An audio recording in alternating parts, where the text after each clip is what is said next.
Welcome to episode 4 of What If Civilization Started Over.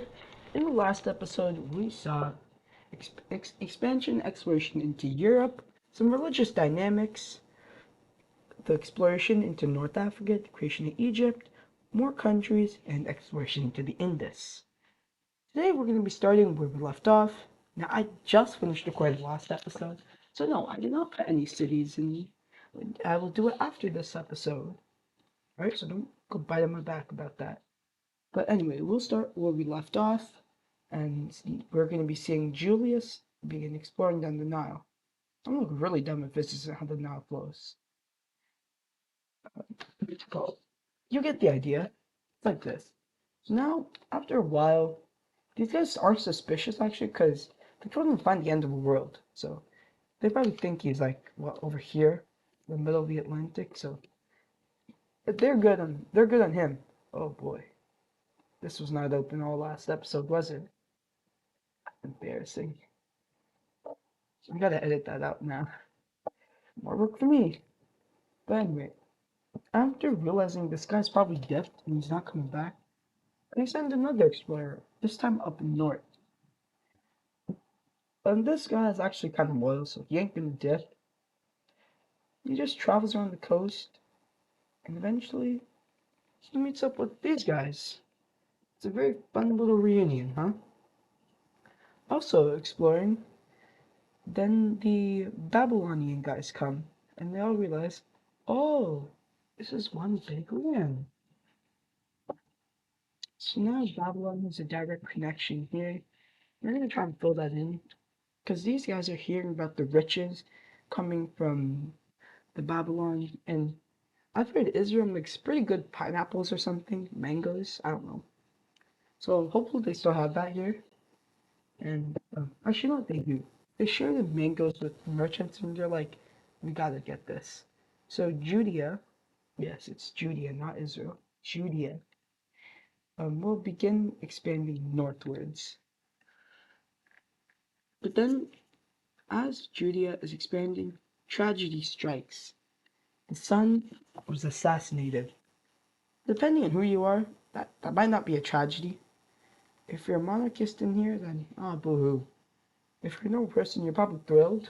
But this will actually lead to the outbreak of the Judean Civil War. As southern separatists begin to uprise, ironically enough, located in Gaza, which I might get demonetized for this now that I think about it. But anyway, the southern separatists begin an uprising. The military is completely confused, as some southern generals actually completely defect and begin helping the separatists. Well, meanwhile up north, we actually see the Cypriots return with an invasion force this time around. So Cypriot troops will land up north and begin taking cities. I think they're trying to create some kind of empire. Now, they're not empires in this timeline. They're not yet, at least. So that's obviously a joke. But eventually, as Cypriot forces capture Haifa, we'll see the complete surrender of Judea. And now we're going to actually be taking a look at the first treaty, the Treaty of Haifa. And in the Treaty of Haifa, we see that Judea regained some land. They always used to give the south independence, and the north is now part of the Cypriots. They didn't gain control over Haifa actually, which was one of the terms given up by Judea. Now, Judea is a lot weaker, but they're not like minuscule weak, like as you would think they are. But anyway, now we're gonna be moving over to Babylon actually. It wasn't done expansion in like what, 30 years I think? No. A while. I just know it's a while. So Babylon, now that they think they're stable, they'll be sending forces to continue exploring south, now entering into Qatar and Bahrain. These guys will still continue actually, reaching over to these islands and since Babylon has a lot of wealth, they can actually fund this. And they're reaching over to their exclave. So Babylon explorers go up in the exclave and return home to Babylon, where they inform the leader of this. Oh my god, the mouse is going wild today. So Babylon will then make the choice to begin, oops, will then make the choice to begin expanding south. It, I really gotta edit this part out. And what was I saying? Babylon begins expanding south along the coast, mainly to extend their current trade monopoly. And speaking of said monopoly, this has made Babylon so rich that so many people are obviously moving over there for work opportunities and stuff. So Babylon becomes a level 4 city as well, almost overtaking this city in size. Given it, oh my god, in the city Babylon, it's Basra. So sorry about that. So Basra becomes the second biggest city by far, actually. The third is probably like what, Haifa? Yeah, that's reasonable. Anyway, these now we're actually going to be seeing something happen as um the new military dictator, or now the king, begins a big exploration. You can't really justify this people expanding south because he already knows what's there. So they begin pushing into the Iranian mountain. Now the people are motivated for this. Like he's a really good propagandist. Like it's the first time propaganda has ever been used, ironically enough. And he's been saying that Basra will overtake them and eclipse their glory.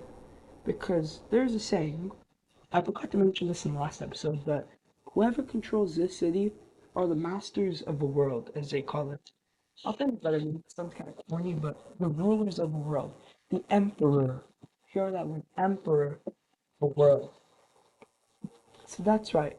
Officially in the year uh, 1115,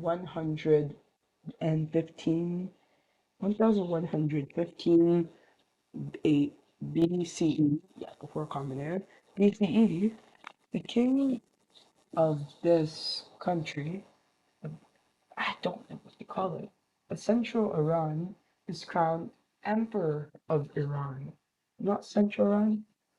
He knows a claim to, oops, he knows a claim to all of it. He knows a claim to all of this. He claims that all of this is part of his nation. This is his claim to Greater Iran. I guess by extent, he also probably claimed them, or a bit of them at least, but this is his claim. For Iran, he wants to bring power back to Iran. This is a pretty big move, as it's the first time an emperor has ever been made, and the Iranian Empire's first move. Oops. Iranian Empire's. Wait. First move, I quit, will be expansion. Of course it's expansion. What are you expecting when people claim to be emperors of Iran? They'll quickly expand en masse southwards. And in an effort to reach this kind of trade and get the wealth and money from it, Iran will order its military to launch an invasion of Hormuz. Now, Iran, they haven't really built up a navy. Why would they? They were landlocked. So Hormuz actually does. You're kidding. Hormuz actually does survive on the islands, but all of mainland Hormuz falls over to control of Iran, which they then annex. Iran is like what, doubled in size? It's not really healthy to do this, but the people that want it, though, it's a lot different from their old situation. Now, the red team has a lot to say about this, because they actually also claim the emperorship of Iran. Their king's grandson is now in power, and he claims his dad, not his granddad, no matter how much you hate him, was put on the throne by God himself, being the first emperor. So therefore, they are the true emperors of Iran, which is a pretty valid claim, for the time at least. But they don't control the city. So, on a cold night, the Red Team military launches an offensive. Okay, wait. Launches an offensive towards the capital of the Iranian Empire. The car stopped outside the gates as the first real battle in history happens. At the battle, Red Team forces are decisively crushed, and are forced running back into their own homes. As Iranian forces sweep, and they pillage the Red Team's capital. Now, Iran, they, they've heard of the news in Haifa. These guys also make a treaty, the Treaty of this city, which I have to name. I'll think of a name for it by the next episode. In this treaty, it's not much. They just annex this land. It looks little, but this actually is the border pass, which now they control. So in the future, if they ever want to, which they will, launch an offensive into the Red Team, they control high ground now and the perfect attack position. Anyway, for our final event of the video, we're going to be moving back over to Europe as we see a hell of a lot of countries will be created after this land is explored. Just gonna explore it first. Now these countries aren't exactly created, it's just they were already there, but now they're known about. So yeah, there's gonna be a lot of exploration here. A lot for one episode. That is actually gonna be it. And to our new countries on the map, we're gonna see them in 3, 2, 1, and bam.